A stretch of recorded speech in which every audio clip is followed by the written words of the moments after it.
It's a lot easier to try to present products to 5,000 people than it is to 5 people.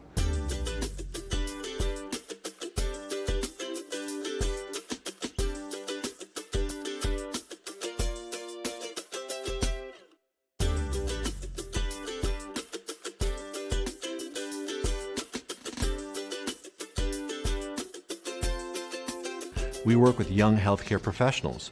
Their needs are income replacement early on, but as they amass income, they amass possessions. What about retirement planning?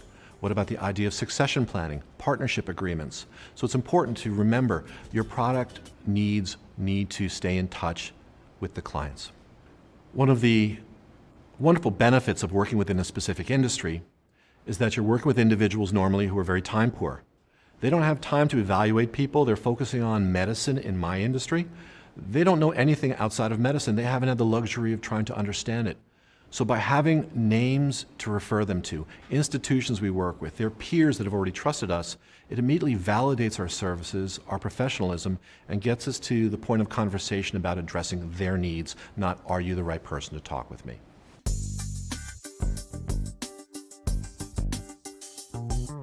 I think one of the strongest advantages that we have is that we have learned to speak the client's language. I think that by using phrases that they're familiar with, or recognizing an upcoming conference they're going to, or recent legislation that may impact their industry, immediately validates that you understand them, that you're part of their community. For us, we've made sure that we talk to the doctors, learn to use the slang phrases they use. It's really important just to throw that in a conversation. It's subliminal. It's an easy way just to say, okay, I understand your world. I understand what you're going through. For us, sometimes a doctor will say, okay, I've just done night float and I'm post-call. That tells us he's just worked through the night. He's going to go to sleep for 12 hours. And we'll say, you know, you're post-call. You're not in any state to meet with us right now. Let's get together sometime soon. That says to them that we understand their world and that we're willing to work within the bounds of their world.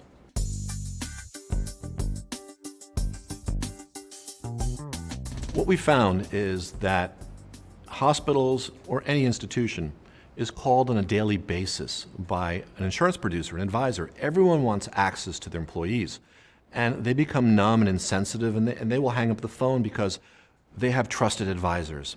And for us, we've actually found that by aligning and speaking with their trusted advisors, earning their trust, allows the hospitals to be much more efficient with their time, use their resources to vet the process, and then bring us in. So we frankly have developed our model on developing centers of influence. We don't call hospitals ever. We do not do that, or else we're like everybody else. We develop centers of influence, show them how our products, our solutions are true solutions to the needs of these consumers, and that we can make them look good by bringing in products in a manner that's proven to work. So for us, a center of influence could be anybody with a close personal relationship to a decision maker. Ultimately, the point of contact is not going to be someone at a CEO, COO, CFO level. It's going to be somebody in the human resource department. And the larger the human resource department, the more you need to drill down to who is the benefits manager at that institution. Human resources, we've come to learn, is a big, expansive division in a hospital. It could be about labor relations, 360 reviews, compliance. You need to find the person specifically about the benefits.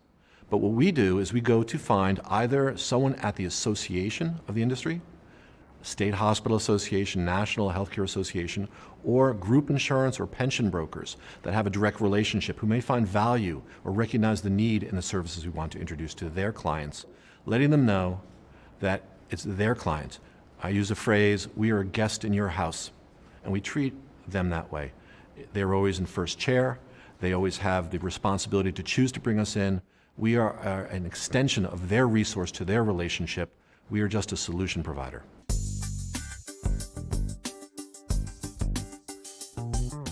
Very early in my career, when I was struggling to find a market to develop, my friend mentioned to me that the residents and fellows he works with at hospitals are actually starving.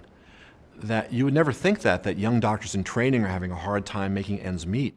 But with the cost of living associated with where they were training, the bills they had, the debts with student loans, there really was very limited money left over.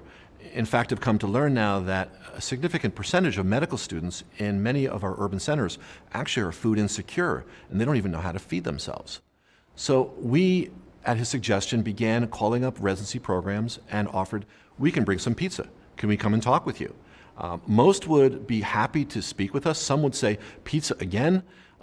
But other than that, we would go and we'd talk. We found that we actually developed a market by creating credibility, feeding them, gaining their attention, and then through that process learned what their stress points were and how our products best address their concerns and needs. And for us, that was disability insurance. Back when we started this, the biggest concern was that young doctors in training were exposed to medical conditions that might render them uninsurable. They would be there for 3 or 4 years during their training, contract a condition that wouldn't necessarily disable them, but prevent them from protecting themselves throughout their career. So we talked about the protection of income today, but also the future, and looking at the income they expect to make in their practice. If you're going to choose to pursue one specific market and devote your practice to it, I think it's important to understand, where are you going? What's it going to take? How long are you going to be committed to it? Will you need more people? If you haven't in your mind defined what does it look like and understand the value of it and how you will learn about the needs of the client population, it's probably not going to take you as far as you would hope it would.